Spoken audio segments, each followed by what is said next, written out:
Graça e paz. Boa noite. Seja bem-vindo a um bate-papo federal.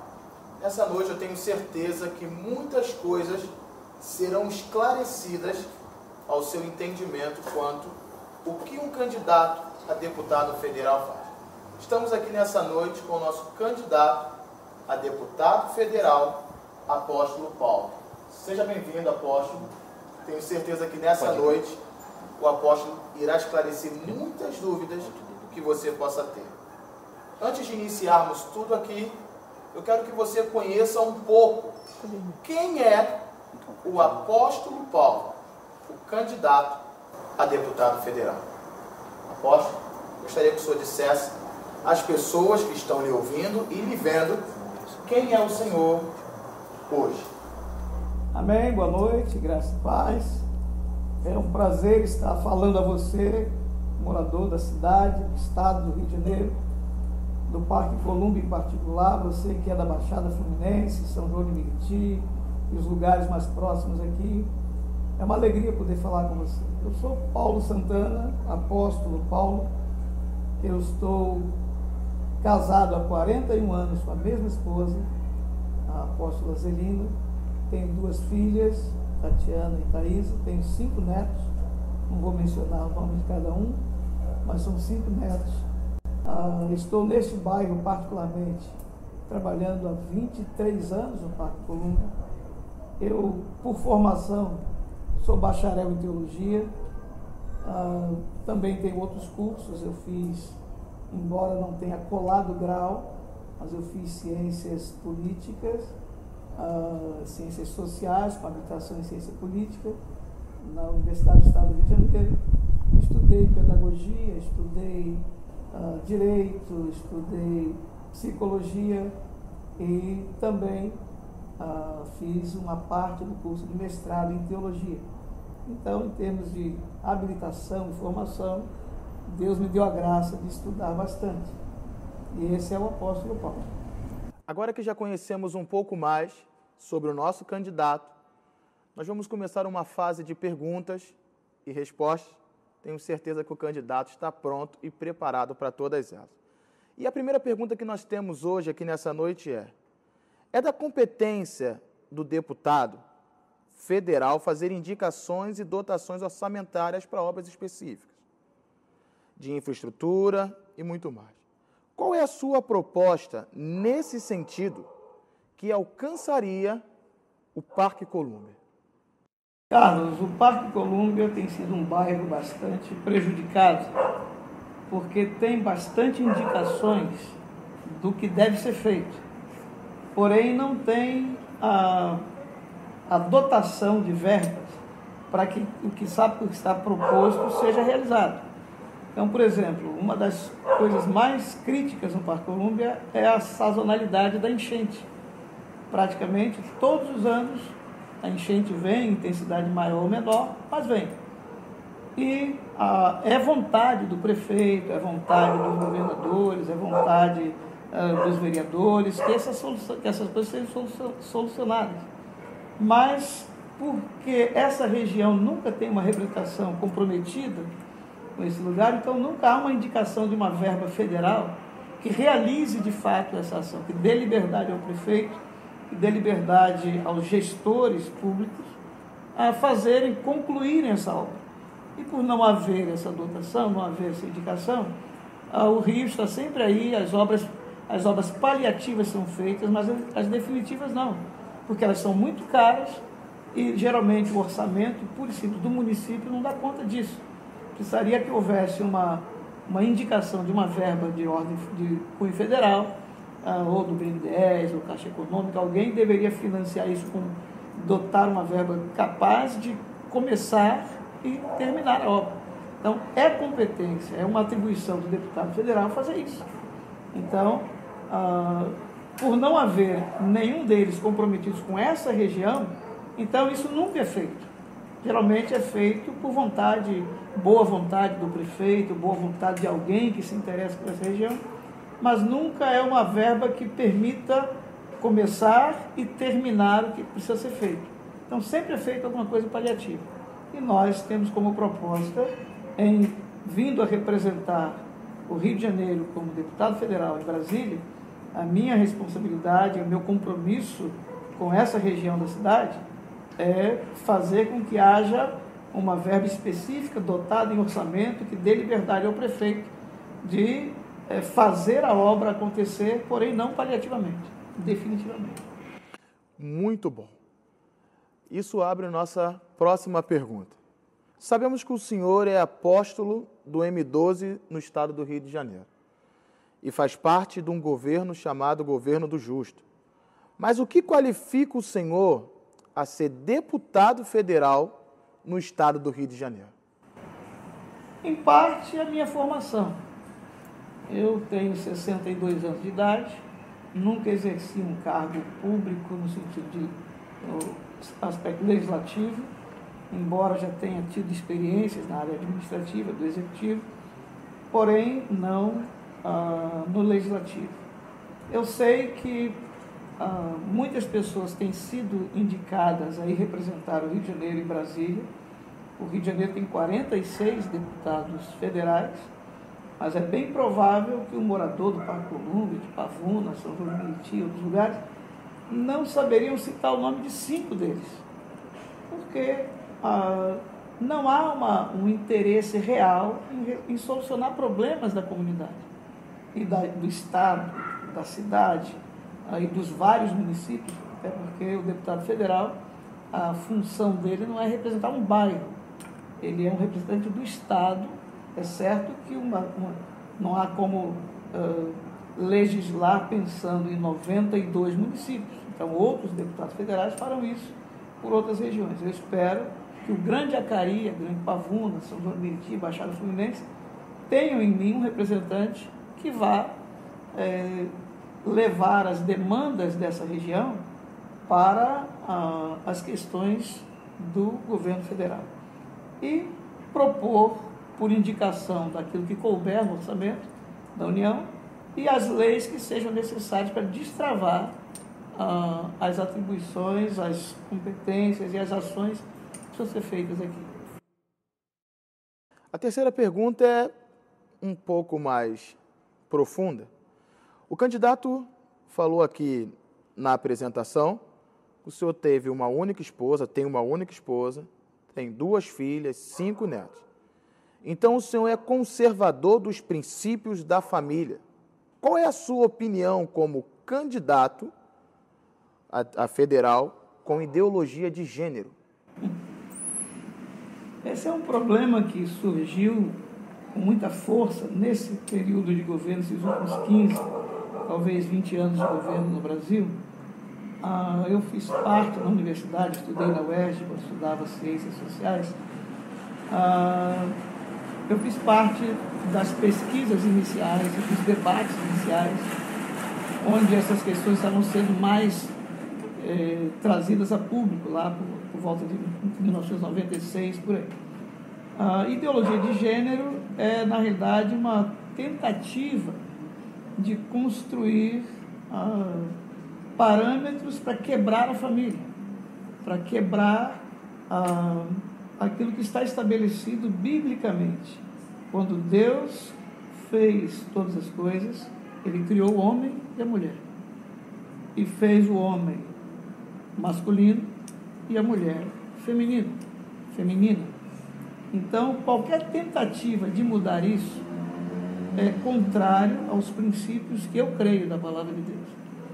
Qualquer tentativa de fazer dessa ideologia uma abertura para a construção de outro padrão para a família, vai ter em mim uma voz contrária. Eu serei terminantemente combativo e combatente contra qualquer possibilidade de mudança naquilo que está estabelecido na palavra de Deus como família. Família, biblicamente constituída, tem um homem, uma mulher e filhos. E os filhos serão homens ou mulheres. Beleza, candidato. A quarta pergunta, candidato. Nós sabemos que existem muitas leis no Brasil, leis municipais, estaduais, federais. E sabemos que o senhor está vindo como deputado federal. O que o candidato acha das leis federais e pretende criar alguma lei? Olha, o Brasil é um país que tem muitas leis, inclusive aquelas leis que o povo pensa, essa lei não pegou, aquela lei não pegou.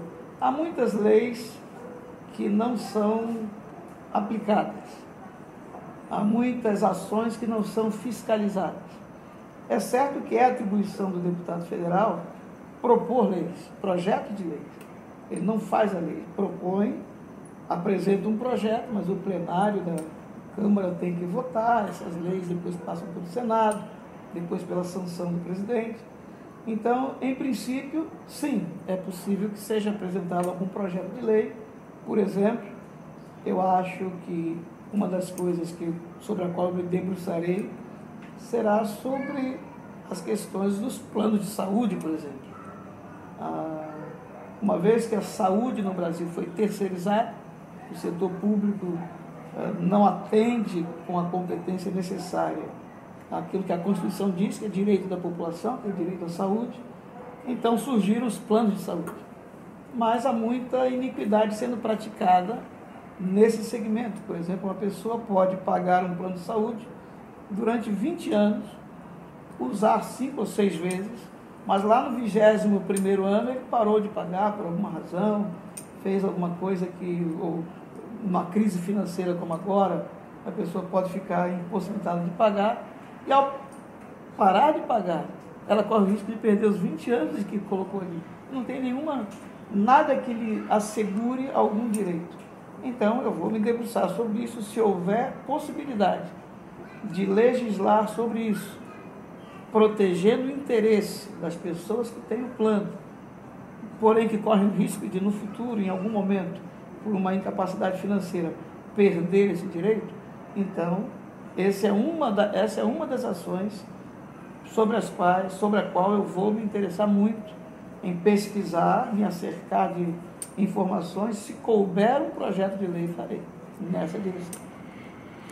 Deputado, não só aqui no bairro, a maioria dos políticos vão nos bairros e eles pedem votos e tentam conquistar as pessoas do bairro e acabam até conquistando, acabam até sendo eleitos pelas pessoas do bairro. Mas depois que são eleitos, a maioria some, se tornam fantasmas no meio do Estado, não há mais contato, perde-se todo o contato. O senhor sendo eleito, aonde o senhor pretende manter o seu gabinete para que as pessoas possam entrar em contato com o senhor? O primeiro gabinete eu já tenho, que é a minha igreja. Eu estou pastoreando neste lugar há 23 anos. Então, eu não pretendo, uma vez sendo eleito, abandonar a minha igreja e nem o trabalho que Deus me deu a fazer aqui. Então, as pessoas sempre vão me encontrar na igreja. Mas, se eu tiver que estabelecer uma representação política e administrativa para poder atender e encaminhar os pleitos dessa região, de qualquer parte da cidade, eu vou ficar nessa região. A Grande Pavuna, alguém faz do Grande Acari uma referência para essa região. Eu prefiro pensar na Grande Pavuna, porque Acari não tem um banco, Acari não tem fórum, Acari não tem delegacia regional de polícia, não tem administração regional do município. Mas por que chamam a nossa região de Grande Acari? É pejorativo isso. Isso é uma forma de diminuir o morador dessa região, porque Acari foi tratado e permitiu-se a formação de uma grande comunidade precária e hoje dá-se o nome a essa região de Grande Acari. Eu prefiro pensar em Grande Pavuna, porque Pavuna é o lugar onde tem todos os investimentos do Estado. Pavuna tem bancos, Pavuna tem fórum, Pavuna tem delegacia, Pavuna tem posto de saúde, Pavuna tem... Então, por que Grande Acari? Grande Pavuna. Pavuna tem, no censo de 2010, Pavuna foi apresentada com quase 100 mil habitantes, hoje, em 2018. No mínimo isso. O Parque Colômbia tem 9 mil habitantes em 2010. Então, provavelmente hoje, 9 mil, 10 mil habitantes. Então, eu não sei quanto tem Acari. Não quero diminuir Acari, mas eu quero levantar Pavuna. Porque Pavuna tem um shopping que não foi inaugurado, Pavuna tem o terminal da linha de metrô, Pavuna tem toda uma infraestrutura precária, considerando o grande investimento do público que tem aqui, e, no entanto, não é valorizado no discurso sempre o Grande Acari para diminuir a qualidade da moradia, das ações que são aqui. Então, eu pretendo fazer do meu trabalho legislativo, levantar, chamar a atenção e restituir a dignidade que Pavuna, Parque Colúmbia e Acari também tem, mas Pavuna como centro. Se eu tiver que estabelecer um polo de ação, será em Pavuna. Beleza. O senhor é carioca? Nascido e criado no Rio de Janeiro, aqui nos Amarelinhos, aqui bem pertinho dessa casa onde nós estamos aqui, que é a minha casa. Então, eu nasci aqui, embora tendo sido criado num colégio interno, por questões de precariedade da família, onde eu estudei, onde eu recebi toda a formação inicial. Fui todo o tempo criado numa igreja evangélica, num ambiente evangélico, batista, e recebi toda a minha formação aí. Os batistas me abençoaram muito. Eu sou fruto da ação social batista. Eu fui criado num colégio interno batista e sou pastor, fui durante 20 anos pastor batista. Então, todo o meu trabalho, eu gosto desse lugar, eu moro aqui por opção. Eu poderia morar em outra parte do Rio de Janeiro, mas moro aqui por opção e sou natural desse lugar e invisto aqui. Alguém até me perguntou recentemente, alguém fez uma referência na internet, o que eu já fiz por esse bairro, né? Para pretender ser por ele representante legislativo. Bem, eu cheguei ao Parque Colúmbia em 1995, retornando ao Rio de Janeiro, depois de passar por São Paulo e Rondônia, onde eu fui exercer o Ministério Pastoral. Eu sou pastor há 35 anos. Então, quando eu cheguei aqui era um bairro de matança. Morria muita gente aqui, quase que era muito raro uma semana em que não havia 3 mortes, 3 assassinatos nessa região do Parque Colúmbia. No entanto, depois de ter criado aqui o Conselho Comunitário junto com a professor Avamar, padre Fernando, pastor Arthur, líderes, aí, os donos de escolas particulares aqui, a professora dona do Colégio Cezon, do Colégio Patrícia Leitão, essas pessoas todas, nós nos juntamos, o Marquinho da Marcobras e outros que fizeram ações aqui conosco, levantamos todo um projeto, plantamos árvores desse bairro, né? A pracinha que está lá embaixo hoje tem árvores plantadas por nós que foram criadas aí. Então, fizemos muitas ações nesse bairro e a principal ação era criar estratégias que diminuíssem a violência. Então, graças a Deus, ainda somos foco de violência aqui, porém, outro tipo de violência. Temos muito assalto ainda, temos muita insegurança no ir e vir, porém, aquele clima de violência que levava à morte, esse clima diminuiu intensamente. Hoje pode acontecer coisa dessa natureza, mas muito pequeno, né? O bairro hoje, considerando como era, é um bairro pacífico. Então, fizemos muito por esse bairro, enquanto sendo pastor. Candidato, o senhor falou aqui um conjunto de coisas muito importante, mas eu queria que o senhor olhasse para aquela câmera e dissesse às pessoas que estão te vendo nesse momento, estão vendo o senhor nesse momento, o que diferencia o senhor dos outros candidatos? Proposta. Eu tenho proposta para o Rio de Janeiro, eu tenho proposta para o Parque Colúmbia, eu já falei da proposta que eu tenho para Pavuna, São João de Meriti, Baixada Fluminense, mas quero falar particularmente sobre o Parque Colúmbia. Quando eu disse lá no início que uma das coisas que afetam o Parque Colúmbia é o fato de não haver verba destinada a iniciar e terminar definitivamente a obra do Rio, há um projeto que a Prefeitura tem de muitos anos atrás, isso foi feito por Saturnino Braga, e esse projeto é lindo, quem quiser vai à Prefeitura e vê a margem desse rio urbanizada, a calha do rio feita. Mas para isso acontecer é preciso que aquelas pessoas que residem ali há tanto tempo, que são vítimas da enchente todo o tempo, elas tenham moradias com dignidade. Eu entendo que essa área livre, que tem uma área muito grande, não utilizada no Parque Colúmbia, de uma empresa desativada aqui, bem no centro do bairro, é uma área que permitiria uma desapropriação do Estado, com verba federal, se necessário. Eu poderia fazer essa indicação, liberando essa área, trabalhando com líderes como vereadores e Câmara Municipal, para que o código de posturas do Parque Colúmbia seja mudado. Porque uma das coisas que trava o desenvolvimento do Parque Colúmbia é o fato de não poder fazer edificações aqui com mais de 3 andares. Isso é porque existe uma legislação municipal que estabelece o código de posturas. Alega-se que isso não é possível porque os aviões passam por aqui. Então, aqui é a rota do aeroporto e não pode fazer. Mas Caxias é rota de aeroporto, Botafogo, Flamengo, o centro da cidade, é a rota de aeroporto. Tem prédios de 20, 30, 40 andares lá, isso não atrapalha. Então, não é esse o argumento que faz com que o Parque Colúmbia não tenha essa posição. É que lá no Código de Posturas do município, o Parque Colúmbia está limitado, não pode ser construções de mais de 3 andares. As imobiliárias não olham para cá com interesse, porque não podem fazer nada aqui.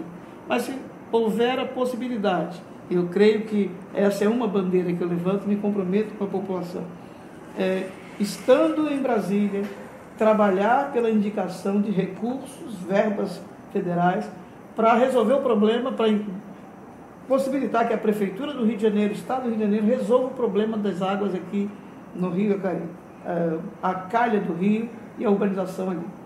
E depois, a construção de um conjunto habitacional financiado com verba da Caixa Econômica, do órgão que competir fazer isso, para que as pessoas tenham a opção de não terem que ser levadas para Campo Grande, para a Ciência, em Uaíba, para onde foram, e poderem morar aqui, onde elas criaram, cresceram e amaram esse lugar. Então, construir aqui no Parque Colúmbia as estruturas que permitam que as pessoas saiam da margem do rio, permaneçam aqui e urbanize-se a margem do rio, ofereça à população um lugar de lazer, um lugar de trabalho, um lugar aprazível para que as pessoas vivam com qualidade aqui.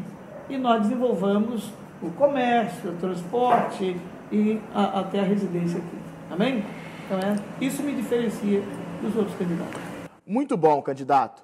Eu tenho 2 perguntas aqui que o povo fez e eles gostariam de ter respostas do senhor. Como deputado federal, qual é a sua expectativa com o nosso bairro, Parque Colúmbia, e pelas autoridades aí? Olha, o Parque Colúmbia é um bairro estratégico, tanto assim que todo o aparato de logística da cidade está centralizado aqui, ou a grande maioria está centralizada aqui. Próximo de nós vai ficar a rodoviária do BRT. Então, há uma proposta do município e do estado em que os ônibus intermunicipais eles parem aqui próximo de nós e as pessoas façam a baldeação para os ônibus que vão rodar do BRT na Avenida Brasil. Então, o Parque Colúmbia tem todas as possibilidades de se tornar um bairro de extremo desejo para que as pessoas queiram morar aqui.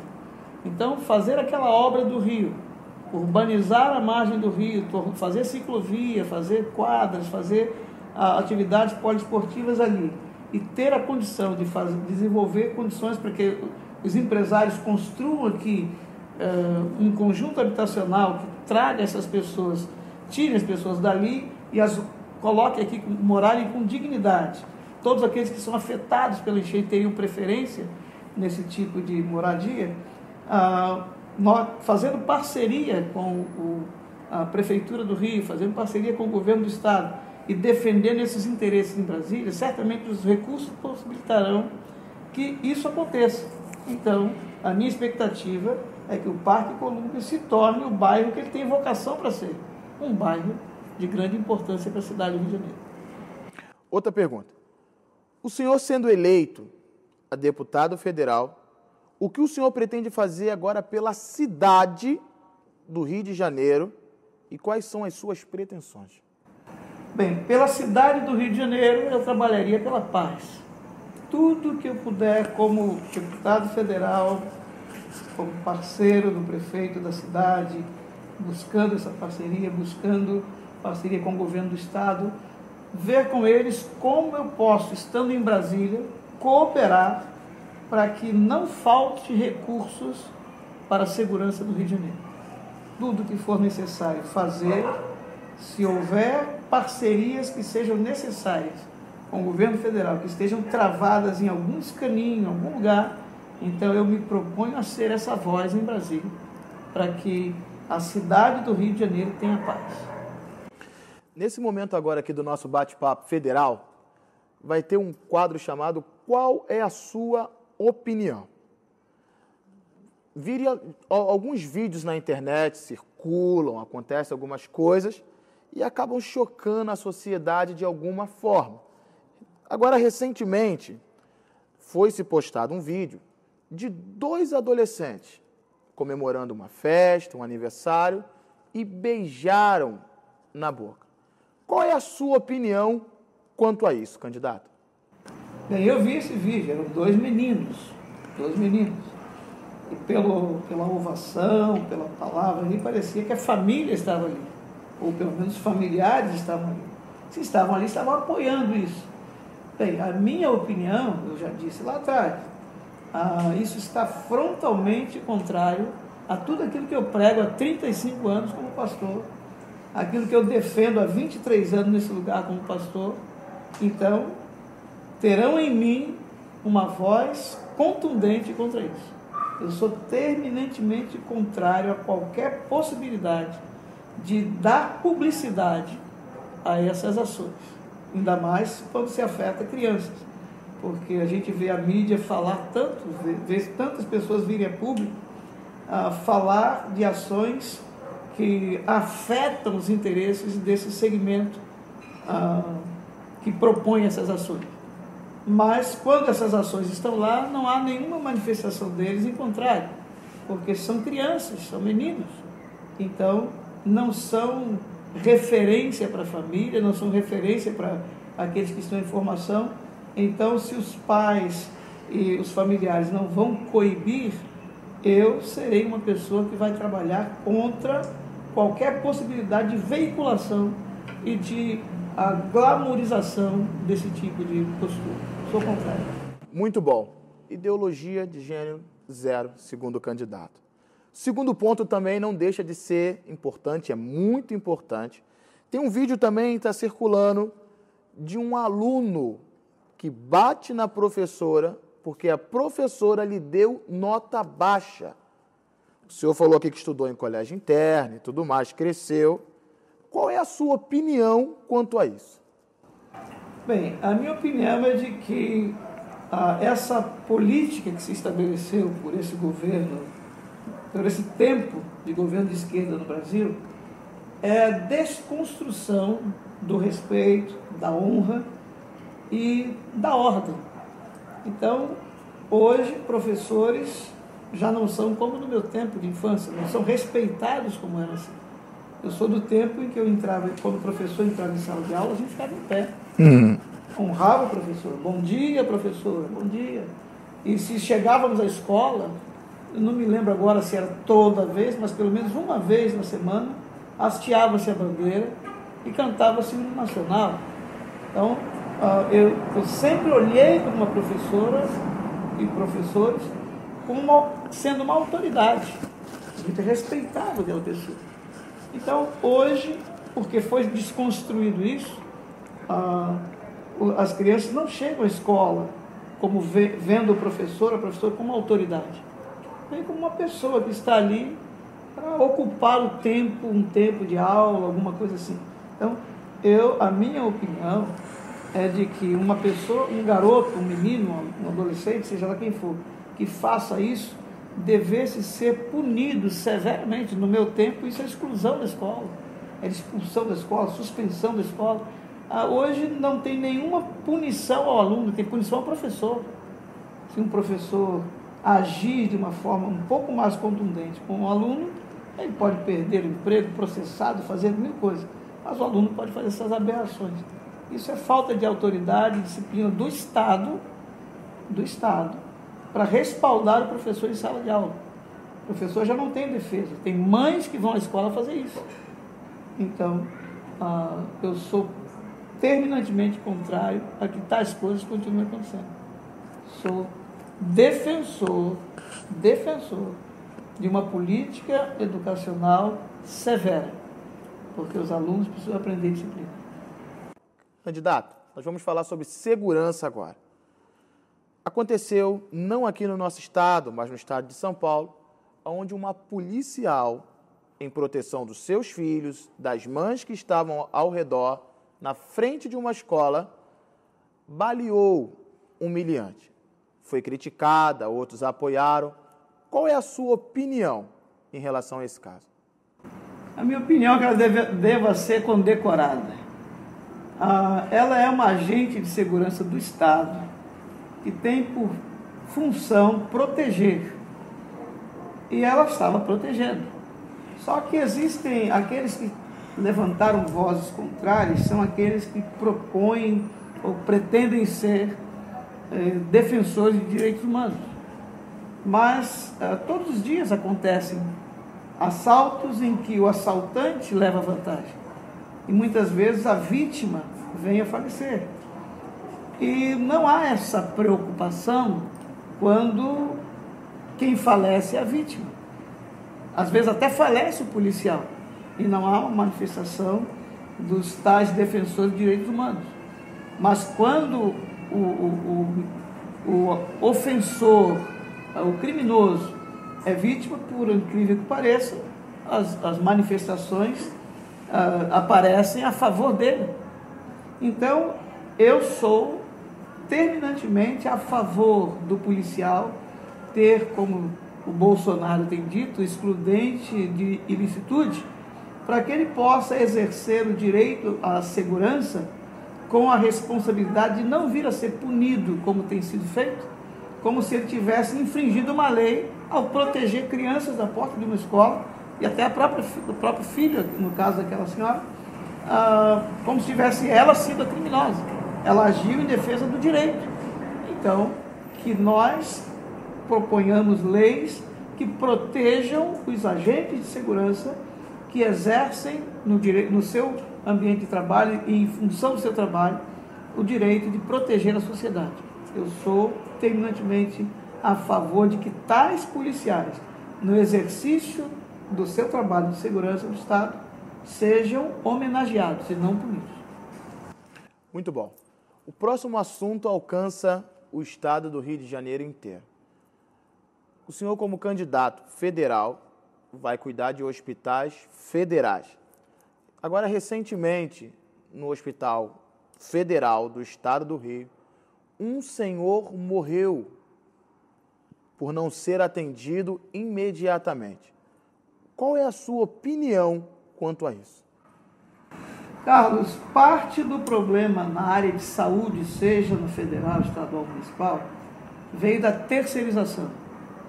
A terceirização fez com que muitos funcionários de hospitais federais, estaduais ou municipais não sejam funcionários públicos. Eles são funcionários de empresas que prestam serviço terceirizado ao Estado. E essas empresas, em alguns casos, elas são ligadas a políticos.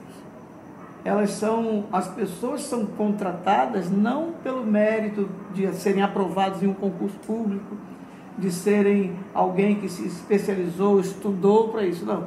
Alguém que fez a carreira política de assessor de alguma coisa, de alguém, e merece então a indicação e a função. Eu não sei se nesse caso aconteceu dessa forma, mas na maioria das vezes os negligentes do setor público não são funcionários necessariamente concursados.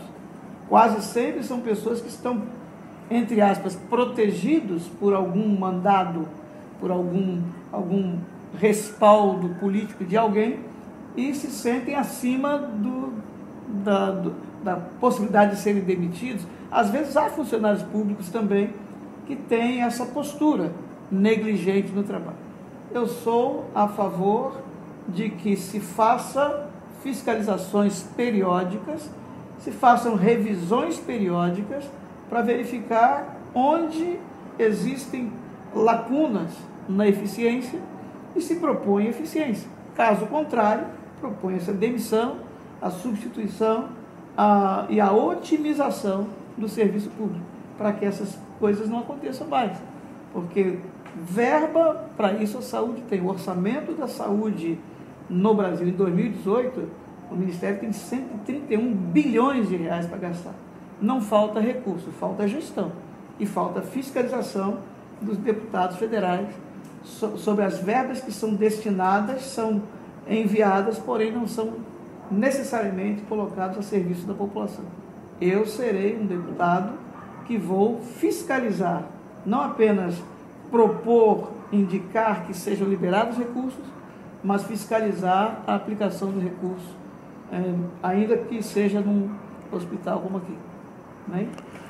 Bem, esse foi o nosso bate-papo federal. Antes de encerrarmos, eu quero agradecer a você que está nos ouvindo, que está conosco. E nós vamos ter agora 1 minuto. O nosso candidato, ou o candidato, irá dizer a você por que, as considerações dele e tudo mais. Candidato, antes, eu quero agradecer. Obrigado. E o público é todo seu. Amém. Você que está aí, que está presenciando esse papo federal, e certamente terá outra oportunidade, eu quero dizer a você que eu conto com o seu voto, porque, embora o quadro político na nação esteja da forma como está, embora tenhamos tido, embora com pouco tempo aqui, a oportunidade de falar um pouco das nossas propostas, eu quero dizer que eu creio na mudança do Estado. Eu creio na solução dos problemas do Estado. Eu creio que, para que isso aconteça, nós tenhamos que nos posicionar, e você tem que se posicionar. Porque se tudo está muito ruim, pode ter certeza, Deus vai dar graça e nós vamos vencer esse quadro, em nome de Jesus. Que Deus te abençoe.